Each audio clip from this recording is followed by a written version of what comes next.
I really can't say enough about the promise box.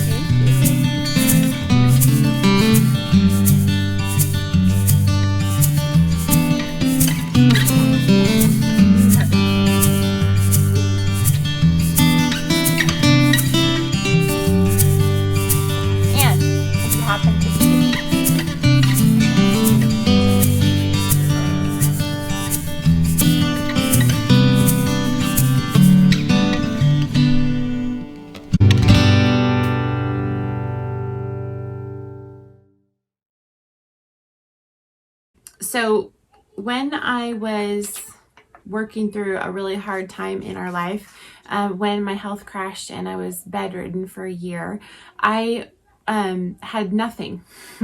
I had, the story goes that we had to sell our house. My husband had to quit his job. We moved in with our parents into this very room, actually, which we're with our parents right now, as you guys know, waiting for a home of our own after we had to move out from moldy home. But before that, we lived here for 3 years while I was recovering from a fertility treatment gone bad.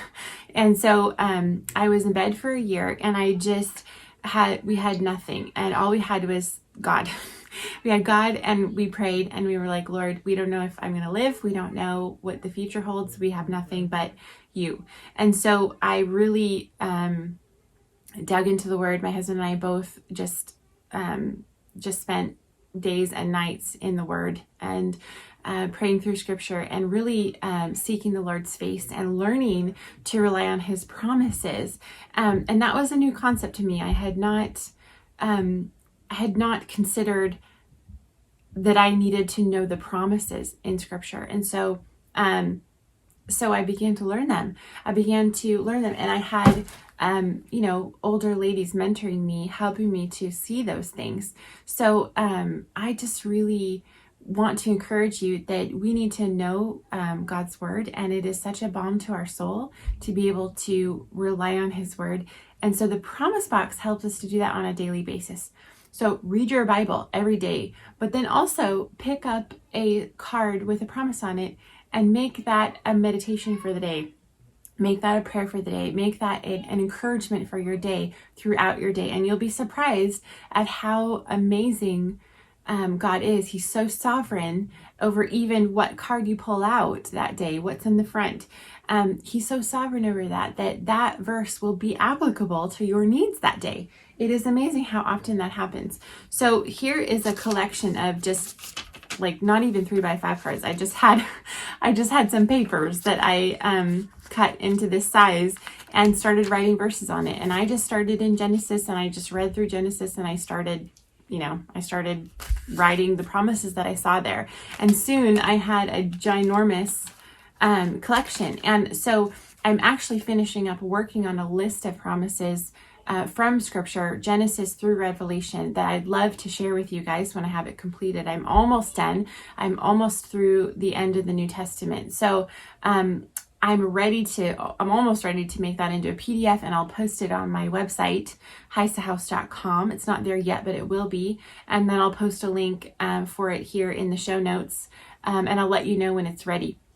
But basically, you can either Google promises, promise lists. You can Google a promise list and find one that somebody is selling or somebody's suggesting online for, some of the most famous promises in scripture. But I found when I did that was not nearly thorough enough. I wanted to know every promise. I wanted to see every contextually appropriate promise for us. There are, a few that are applicable to us because it was within context of a certain, person in scripture at that moment. But typically the promises are for God's people across the generations, across the ages. So I would encourage you to consider, even if you don't know where all the promises are, just start in the Psalms and start with Psalm 1 and see if there are any promises. Now, the promises are basically, what is God promising to you, to us, to his people? What does he promise about how he cares for us, what his purposes are for us, and also statements of his character, things that, scriptures that say that God is a rock and those who trust in him shall never be moved. Or that he's perfect and that he cannot lie. Some of those things I would encourage you to consider as promises that, those are statements of his character that prove that he can keep his word. So I include those in my stack because I want to know the character and heart of God, and I want to be able to trust him and rely on him. And that's the point. That's the point of knowing the Bible and knowing God, is to trust him, not ourselves, not our feelings, not our circumstances, but to continually renew our mind about who God is, who we are, and what is happening in our circumstances, in our day and age.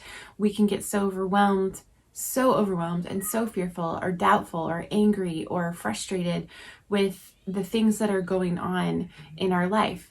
And so I just highly, highly recommend that you grab a promise. Now, for example, today's promise is this: behold, the eye of the Lord is on those who fear him, on those who hope in his steadfast love. Psalm 33:18. The eye of the Lord is on you, friend, who fear the Lord, not fear and trepidation and horror, but the respect and honor and awe that we owe our maker and our creator, and also the fealty and the love and devotion that we feel because he loves us and he died for us. All of that goes into that word fear. To those who fear him and those who hope in his steadfast love, his eye is on us. That means he's watching out for us. He's caring for us. He's planning our path. He's protecting us. He's serving us. He's loving us. He's not forgetting about us. He's not going to leave us or forsake us. He knows exactly what's going on, and he has a plan. I mean, that's just my off the cuff description of what this might mean, but seriously meditate on it, and you can find depths and depths and depths of the value and the richness and the meaning of this scripture. And then other scriptures will pop into your head as you learn the promises, and as you learn scripture and you read your Bible, other scriptures will pop into your head and to confirm this and give another perspective on it, and corroborate it in a different way and bring that word to life, as we know that God's word is living and active. So I just highly recommend. So what I do normally is I will grab it out and I'll either stick it here, or I'll put it on the mirror, or I'll put it on the dining kitchen table, because everywhere I go I want to pass by and reread it. Because guess what? The circumstances you wake up to in the morning, they might be different than 2 hours from then you're in a completely different circumstance, and you need that scripture in a new way. And then by evening you're exhausted and you need it in a new way. And then the next day you need new mercies again. And so the new mercy comes in the form of another promise. And so I just highly recommend you do it. Now, I did not have a fancy box when I first started this promise box several years ago, and I just had a tin can, I think, that was from the Netherlands. A friend sent me a tin can of cookies from the Netherlands, and I just kept that tin can because it was meaningful to me. I wanted to use something meaningful, and so I put my promises in a tin can. And then after that, I got this mug from my parents. It's a Swedish made handmade mug, and I put my promises in this mug, and then this mug cracked and broke, and I didn't have something for a while, and then my friend gave me this box for Christmas, and so now I have a set in here. And then my dad-in-law put my mug back together for me, super glued the whole thing. So now I don't drink from it, obviously, but I do use it for another set of promises that a friend made for me. And so I have one in the kitchen area where lots of life is happening and I need to be reminded. And then I have one in the bedroom. And so when I wake up first thing in the morning, I pull it out. And I just want to tell you again how much God is sovereign over the card that you pull out. Like, it's not superstition. It's God is sovereign over the hairs on your head, right? And the birds in the trees. A sparrow falls to the ground and he's not unaware of it. He knows. So I really believe that the verse that you're pulling out can minister to you. God knows what you need for that day. So in this set, this one says, cast your burden on the Lord and he will sustain you. He will never permit the righteous to be moved. Psalm 55:22. So I can't tell you how many times in a day, for that day, I pull out the promise, and it is so applicable. And I either cry in thankfulness and like, Lord, thank you for reminding me of exactly what I need to know right now.